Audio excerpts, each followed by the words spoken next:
a little bit late with this review, but it's Dune. Dune, Denis Villeneuve's Dune, the 2021 adaptation of Frank Herbert's novel. I've read the novel. I really enjoyed it, and I couldn't have thought of a better person to really have taken the helm of this property than Denis Villeneuve. For one, he's come out and said, he's a massive fan of the original novel himself. That helps. Very similar to Peter Jackson and Lord of the Rings. You could tell that was helmed by someone who had, had a massive passion for the original source material. And I'm a big fan of his directing style. And, he's dabbled a little bit in science fiction. You've had Blade Runner 2049 and Arrival. And I just really liked what he did with those movies. And he, sort of really grounding them into a sense of reality. Because for me, science fiction works best when you ground it in as much realism as possible. And that, for me personally, that's when science fiction works best. And I think Denis Villeneuve knows how to do that and bring a world that to us might be fantastical and futuristic, but really grounded into that sense of realism.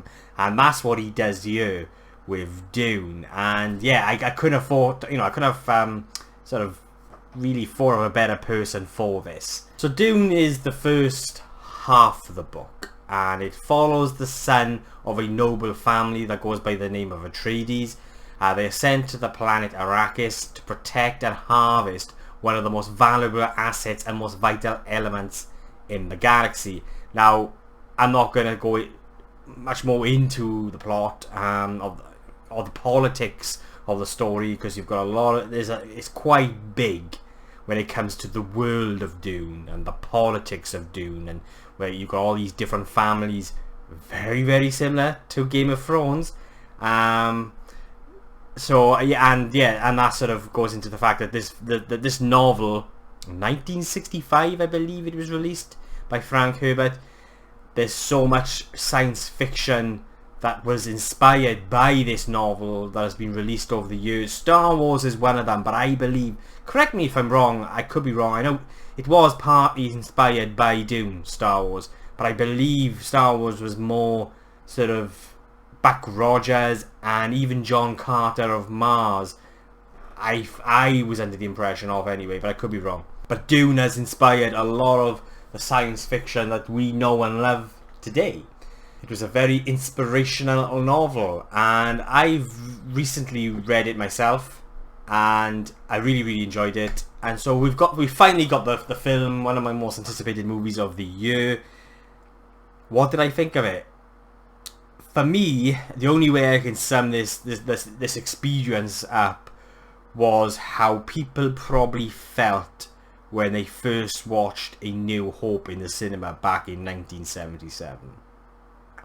I haven't been this sort of just awestruck by what you're kind of seeing on the screen when the way the world was brought to life. It is, again, it's all down to the way Denis Villeneuve brings this world to life. He sort of really does a good job at immersing us into this world through the visuals and just grounding us into this world and giving it a sense of realism. And it's just the way things come to life, how he sort of achieves a sense of scale in this movie by simply just sort of placing the camera in a certain position, so you sort of really get that sense of how big this ship is, or the planet, and just it really does allow and help immerse you into this world. And the CGI, along with that, the effects blended with the practical effects. There's a lot of practical effects in this movie.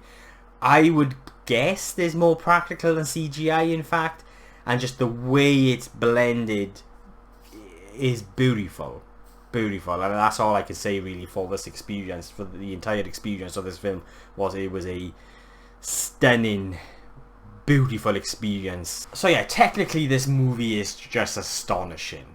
And, you know, along with the soundtrack, cinematography, the performances, the visual effects, the practical effects, they were all just blended beautifully together to create this amazing sensory experience. All of those ingredients were just blended to create this really, yeah, like as I said, sensory experience and an immersive experience.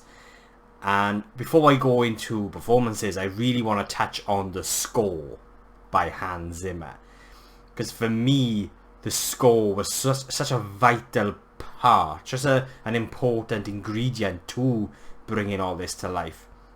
Because this for me wasn't just any ordinary score. Now, some people have not liked it. A lot of people have been quite vocal about how they feel it lacks any soul. I don't really know what it was that other people had in their mind, to be honest with you, when they came to the score for this movie. But I personally think that Hans Zimmer nailed it. What his score does to this film, it's almost like the blood in its veins, if you want to look at it sort of in an organic kind of way.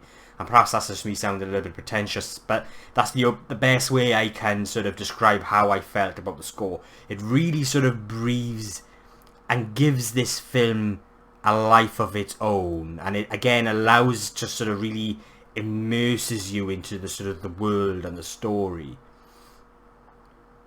It's almost like it's its own living thing, and it's sort of it's hard to really sort of describe, but it's just, it becomes part of the moment. It becomes part of the scene. It sort of allows the sort of the story to move along in a way that's very natural and organic. The score was, for me, perfect. I think Hans Zimmer did a brilliant job. I loved it, and it just, it's almost like you forget that it's there, but it's part of the world. I think that's what I'm trying to say, maybe, is the fact that the score is actually, it's part of the world. It's almost as if the world is coming to life. And I feel like if you take the score away from a lot of the scenes in this film, they might not have had the same impact as they do without it, because it sort of, like, it is such a vital part, a vital component to this movie and bringing this world to life. I really, really loved it. After reading the book, I read the book, and it was not long after they announced who they were casting as the main cast, and you got Paul Atreides, who's played by Timothy Chalamet. I'm unsure how you pronounce his surname. And I thought it was perfect casting from how I visualized the character in my head when I read the book. I thought the casting choice there was perfect, and he was great in the film.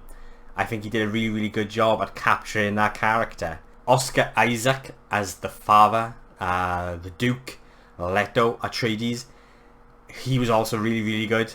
I really sort of had that kind of, he really sort of made, you know, that father character, you really sort of, you bought into it.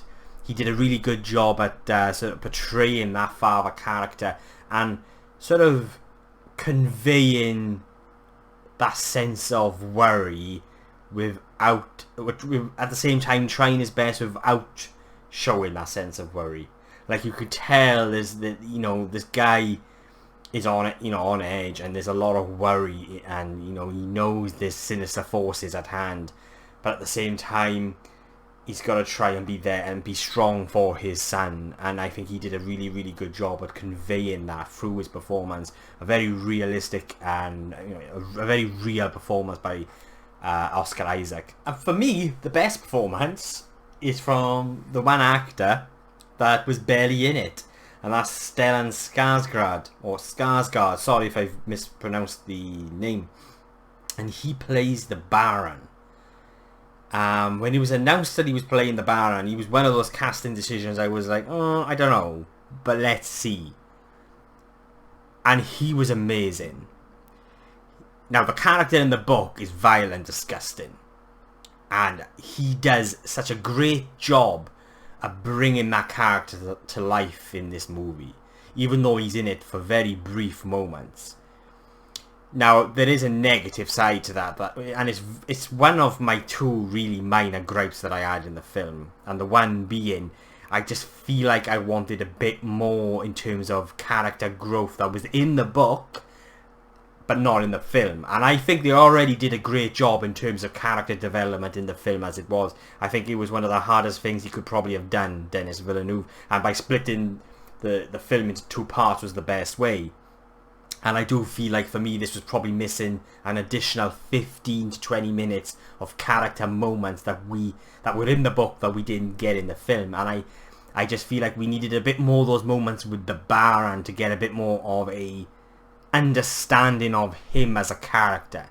Now I understand him because I've read the book, and I think how Skarsgård brought him to life was incredible. Like, it was one of those Heath Ledger's the Joker moments. I mean, he is vile, and just the way he's sitting there and the way he sort of speaks, he captures that character fantastically, like brilliantly. He is great.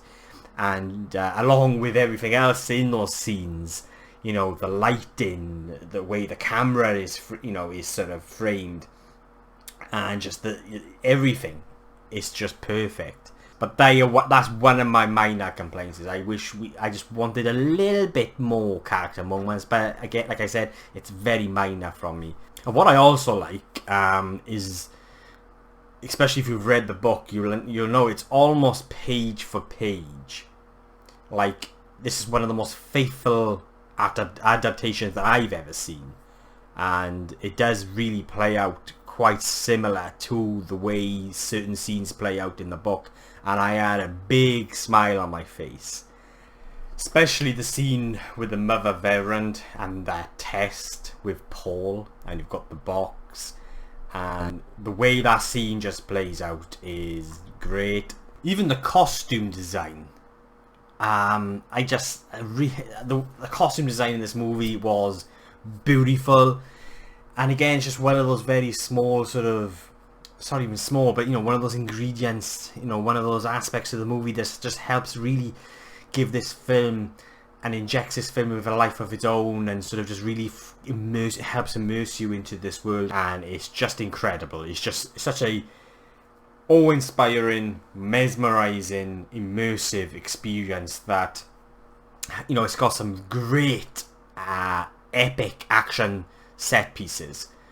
I don't really want to go too much. This is a spoiler-free review, but there's this one action set piece, and it is epic. It's and it's great, but just either way it was shot, and the way sort of just, you're on edge as a result, because it's as a result of how Denis Villeneuve focuses on the characters. So you've got these great action set pieces, and they're very well shot, and the way they come to life is just great. But it's because we focus so much on the characters in this first part is why we feel emotionally invested during those moments of threat. I think Denis Villeneuve did a really good job at sort of fleshing out these characters in the best way he could. I got a feeling there's a lot on the cutting room floor, because like I said, one of my minor gripes is I feel like I wish there were a couple more moments that was in the book that we didn't get in the film. But overall, along with the performances from the cast, which is what we were talking about, and then I just kind of went off on a tangent a little bit. But yeah, the performances overall from everyone, there wasn't a bad performance in the entire film, and it's down to those performances again that really helped add, that sort of immersion, sort of really allowed to immerse you into the film. And the performances are just very real, and you can tell sort of they really want to capture these characters and bring these characters to life in the best way possible, and in the most realistic, most real way possible. It's a slow burn, it's a slow sort of build up. I kind of expected that, and I'm glad that that's what we got.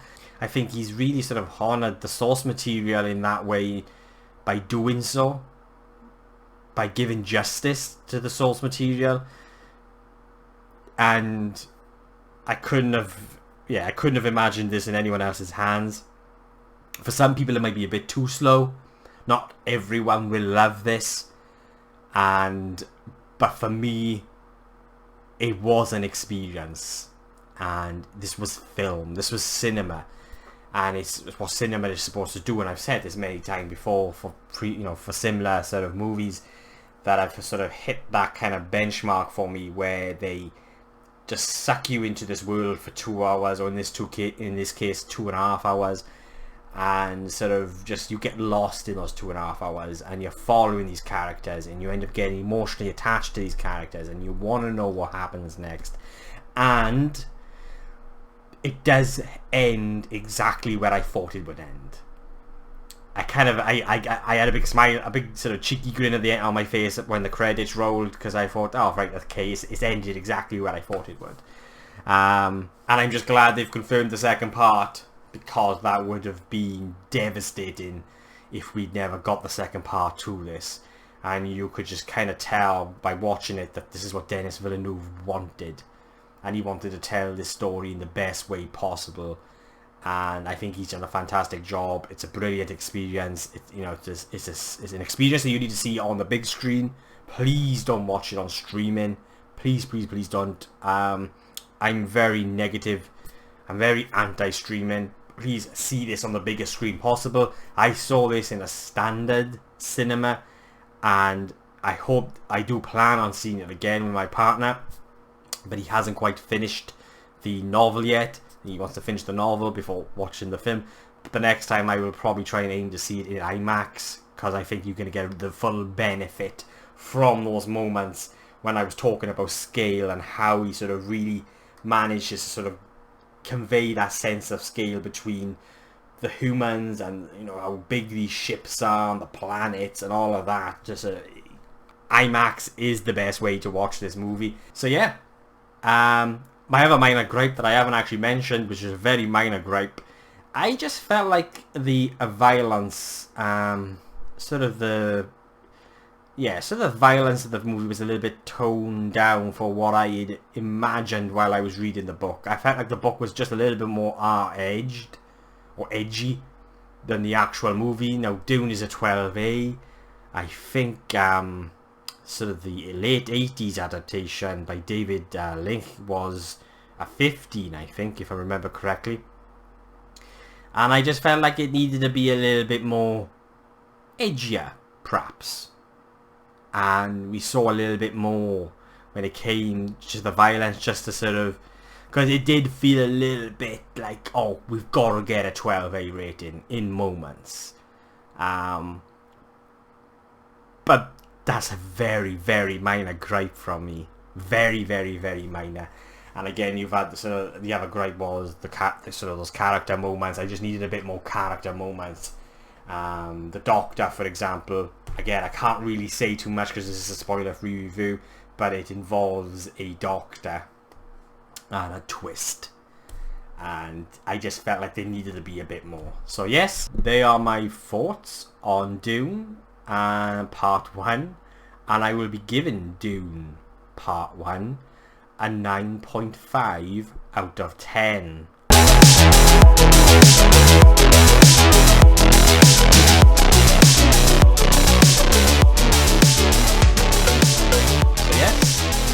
They're my thoughts on Denis Villeneuve's adaptation of Dune.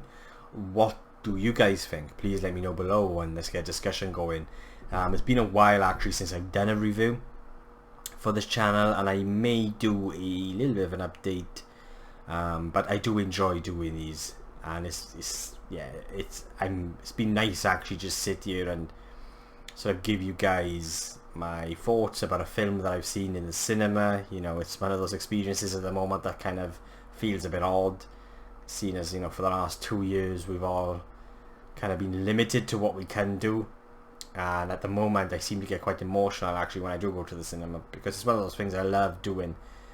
And but talking about it and talking about the experience of it as well is something that I'm really happy, passionate about. That makes me happy. And this is not something that this is something that I intend on really sort of putting a lot of my energy in over the next couple of months. So yes, thanks for watching. I really do appreciate it. If you like what you've seen and you just want to follow a Welsh geek from Wales ramble on about film, TV and everything geeky, then please hit the subscribe button and give it a like, because it will just mean an awful lot to me. And so yes, until next time, I'll be seeing you soon.